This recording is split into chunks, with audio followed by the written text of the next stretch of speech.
ครับสวัสดีครับพ่อแม่พี่น้องอ่ามีรักแฟนเพลงสุคนพบกับผมอีกเช่นเคยนะครับกับช่องไอซินกินแซ่บนะครับผมมื้อนี้ก็มากินเขากับข้าวเหนียวไก่ย่างข้าวสวนกวางแล้วก็หม่ำเมืองพ่นครับผมม่วงกระเทียมพริกนะครับแก้วว่ามีอย่างมากมายครับเพื่อเป็นการบ่าวร้ายใหญ่ห้างครับผมกินเขาหลดหิวแล้วแซ่บๆนั่นนู่นครับผมมาได้ครับผมกินเขาโอ้นะ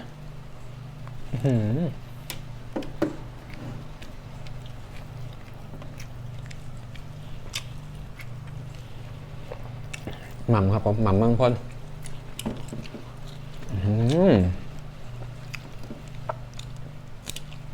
กระเทียม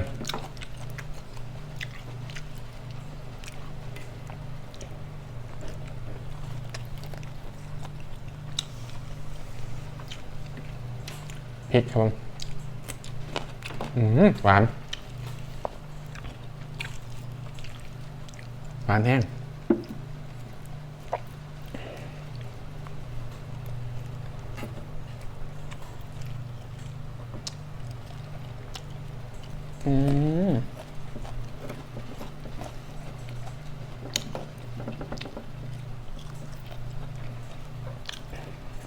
แซ่บครับ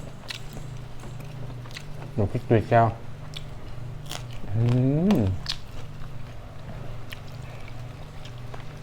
ถามว่าเผ็ดป่ะในเรื่องพี่น้อง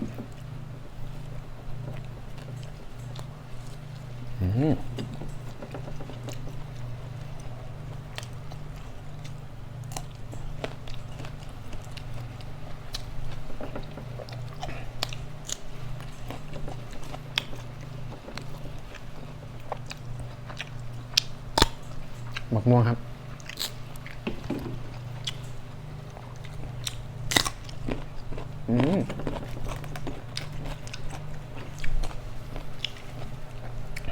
เหมาะสม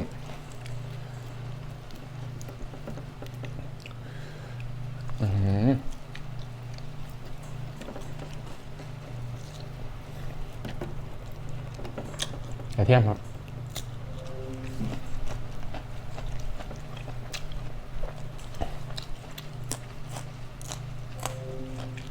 มะเผ็ดเปรี้ยว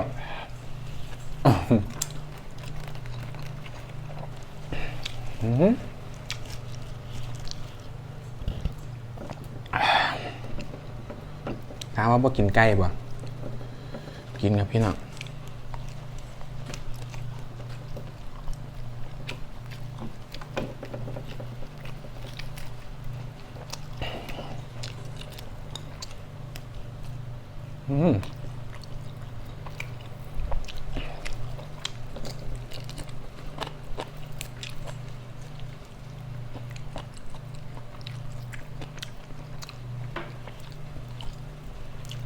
ไก่ย่างเขาชนกวางครับผมร้านที่ผมไปซื้อประจำครับร้านยายแพงเสียกไฟแดงท้าไปยุขวามือครับพากับยุซ้ายมือร้านนี้ให้แซ่บครับถึงวันที่1ผมได้ร้านนี้ไปซื้อแล้วดูร้านนี้ครับร้านยายแพงดังของกันเขาชนกวางดังแห้ง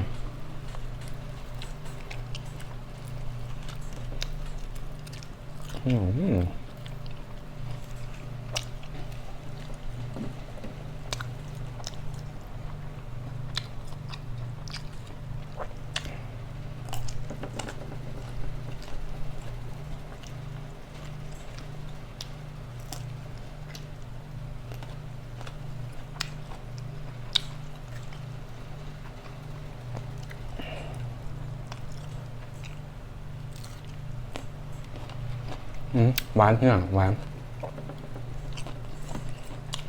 ม่วงช่วง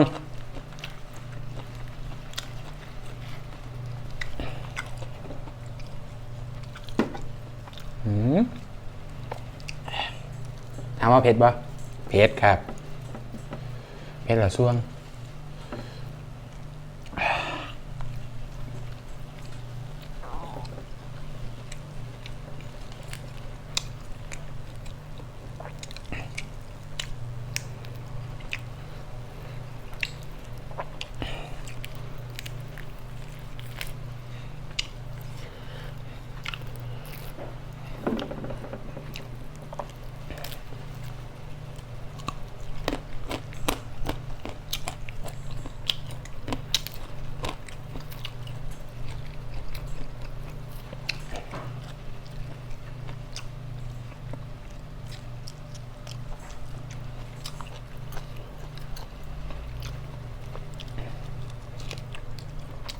อันไหนบดบ่ได้บ่ต้องบดพี่น้อง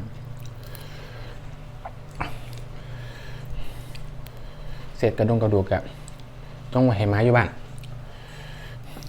เลี้ยงมาหลายตัวอยู่เผ็ดปะเผ็ด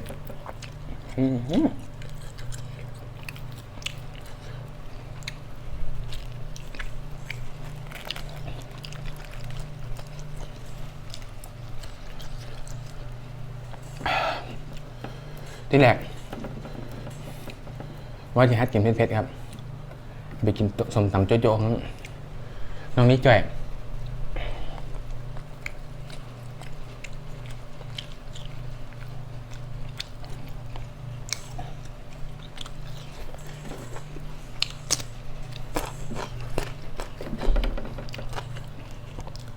หัดไปก่อน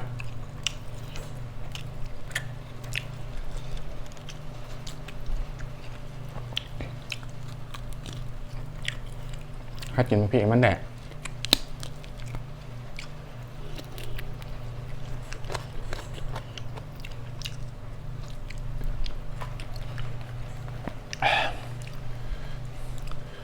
สุดติ้งพี่น้องแซ่บ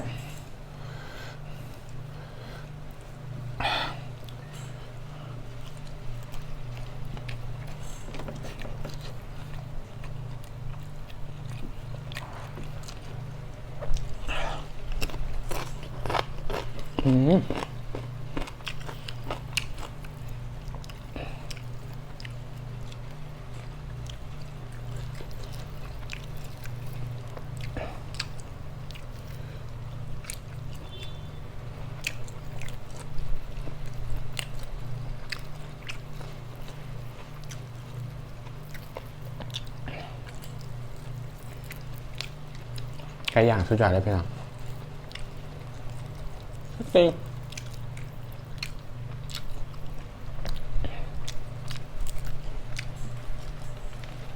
ขอบคุณหลายๆครับเด้อสำหรับการที่มาติดตามรับชมถึงที่หน่อยกะแต่ขอบคุณหลายๆครับผมเด็กน้อยบ้านนอกนะครับผมบ้านนอกกะมีหัวใจอยู่ดีครับผมบางคนถามเขามาว่าไอ้หนวดเนี่ยเข้าเนี่ยว่าโกนทีมบ่ครับเอาไว้ยังสิแหละกี่ขั้นโกนครับโกนดูละปล่อยมันไปปล่อยไป2 เดือนกันเงาซับก็เก่าครับพูดนะก็เก่าแหละผมก็เลยขี่ขั้นโกนตั้งแต่มองเหนียวครับขี่ขั้นหนวดมันหลายทั้งหนวดทั้งเข้า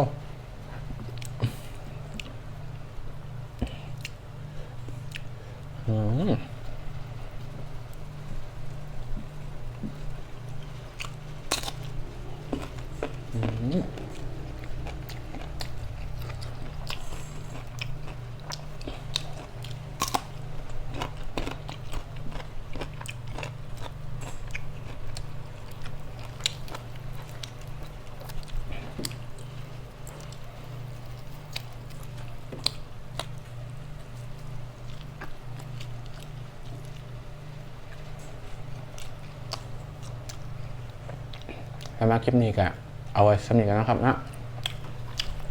ขอบคุณหลายๆครับอย่าลืมกดไลค์กดแชร์กดติดตามให้ด้วยครับเจ้าบ๊ายบาย